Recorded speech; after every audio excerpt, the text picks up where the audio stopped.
In this video, you will learn how to save Snapchat photos to your gallery. To get started, open the Snapchat app on your mobile phone. Now go to Snapchat Memories by clicking this gallery option. It will open up your Snapchat memories. Now in the Snap section, if you want to save a snap to your phone gallery, just tap on that photo that you want to save. Like this. Then click on the three dots here. Now in this menu, tap on the Export or Send Snap option. So this window will be opened. Now in the Share option here, find the Download option. Here is the Download option. Just tap on it and your snap will be downloaded to your phone gallery. So this is how you can download a snap to your gallery. Besides this, you can directly save your snaps to your gallery. To do that, click on your profile icon here.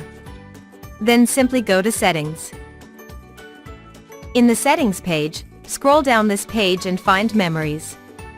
Here is the Memories option, tap on it. Now to save your snap directly to your phone gallery, tap on the Save option. And now select Memories and Camera Roll. By selecting this option, your snaps will be saved directly to your memories and gallery as well. That is for now. If you found this video helpful, please like this video and subscribe to my channel for more. Thanks for watching.